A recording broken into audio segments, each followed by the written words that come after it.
Hello everybody, welcome back to the channel. My name is Kevin Cortez, aka Mr. Verse, and in this video we are going to be talking about the latest regarding Deadpool 3 and the latest leaks that we have seen on Wolverine's costume. We're also going to be looking at Pedro Pascal, who is confirmed to be our next Reed Richards. It's going to be a very exciting video. If you guys do like to follow anything regarding Marvel and DC, this will be the channel for you guys. So if you guys do want to support this YouTube channel, please like this video and also subscribe to the channel to get the latest news. So let's first talk about the Fantastic Four. So Disney has just announced their movie release slate for the next 3 years. Bob Iger also just confirmed that the Fantastic Four film will definitely release in 2025. Plus, there is only going to be heavy hitters that will be coming out and produced by Marvel. They are no longer going to be going by anybody can get a movie type of model. They will be focusing on the big names, meaning that they are going to be adding more emphasis on the Fantastic Four, the X-Men, the Avengers, Spider-Man, Captain America,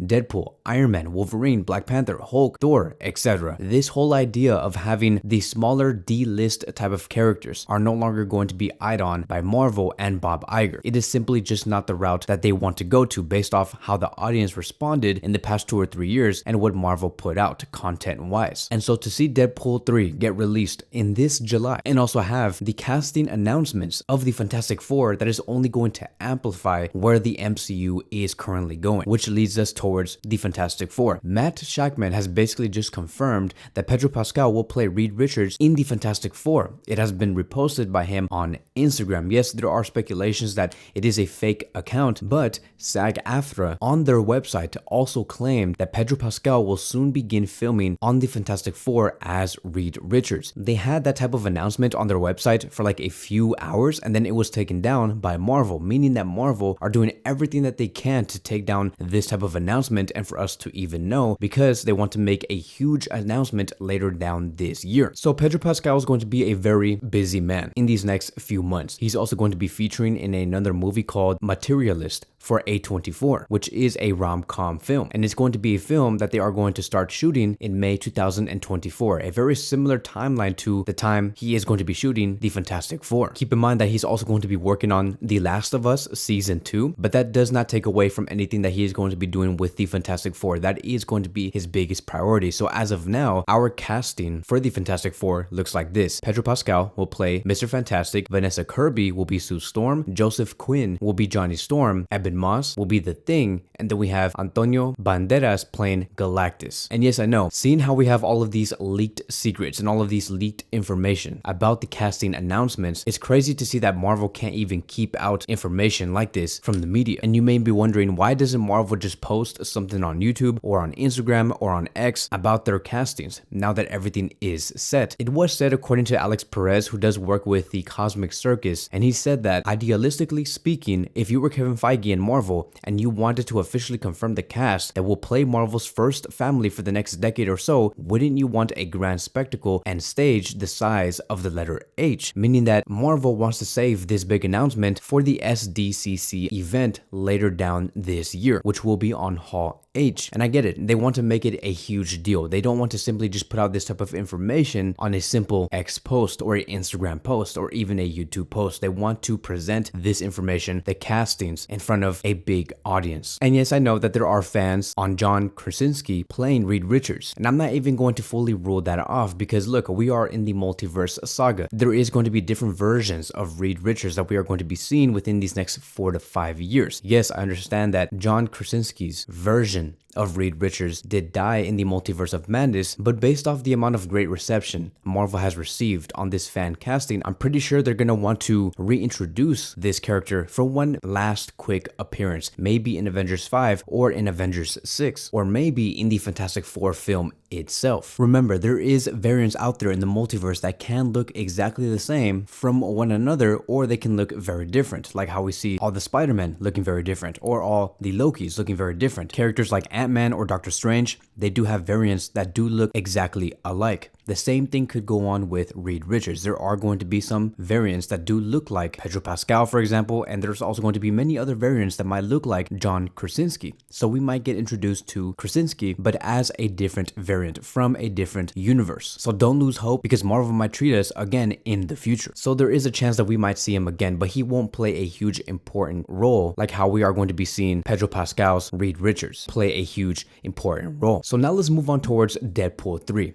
And we are 3 days away from a teaser trailer being dropped, which will be held during the Super Bowl on Sunday. And I am going to be doing a trailer breakdown based on what did happen within that teaser trailer. Let's see what Marvel does want to show us. I'm sure that they're going to want to bring in the best money shot scenes, and we're all going to be here for it. Now, there has been pictures that has surfaced online that has been leaked, and as we can see here, you can see that Hugh Jackman in his full glory with the yellow Wolverine suit, which is amazing to see. But I don't know if you guys have noticed, but on the right side of Wolverine, you can see that there is a sword that many of us are familiar with, and that is Elektra's sword, which basically confirms that Elektra's character, the one that we have seen in Ben Affleck's Daredevil back in the early 2000s, that exact same Elektra character will be shown in Deadpool 3. And as you can see, there's many other combat weapons all around Wolverine and Deadpool. And I don't know if this is intentional or tensional, but notice how there's many weapons being thrown at them, different forms of swords and arrows, which I believe is basically explaining the plot of this movie. Deadpool and Wolverine will travel around the multiverse while at the same time having characters from different universes attack them, trying to take them down. But of course, the whole fun of this is for Deadpool and Wolverine to successfully take down all of these characters, all of these villains, in the most entertaining and badass way possible. As for the next picture, we can see here that it's basically showing us what type of personas they're going to be carrying throughout the film, which is exactly what we have expected. Deadpool is going to be somebody enjoying the ride of them going through the multiverse, not taking anything serious. And then you have Wolverine taking everything serious, being annoyed by Deadpool, which of course is going to be a lot of fun to see how these two form their dynamic friendship. Now, I don't know if you guys have noticed, but in this promotional art that we have been looking at, the mask of Wolverine is always shown, meaning that everything does lead towards us finally getting the first look of Wolverine's mask, which is something that we have not been able to see in the behind the scene footage nor the photos, and we want to see that, and I believe Marvel will show us Wolverine's mask during the teaser trailer. Now, many have been also questioning, could we see the sleeves get taken off? Because we know that the best version of Wolverine is when he has his sleeves off and he has his muscles being shown, and that is where he does look the most badass. Now, there has been many sources claiming that at some point through the film, his sleeves will be ripped off. As you can see that there is also a picture that did surface about 3 to 4 days ago, Wolverine, aka Hugh Jackman, hugging Ryan Reynolds. And as you can see there, Hugh Jackman does not have sleeves in this photo, but his gloves do remain. So I do believe that at some point in the movie, the sleeves will be taken off and we will be seeing the Wolverine in his most comic accurate look. And so that is it. That is going to be wrapping up our video. Thank you guys so much for watching, and I will see you guys in the next one.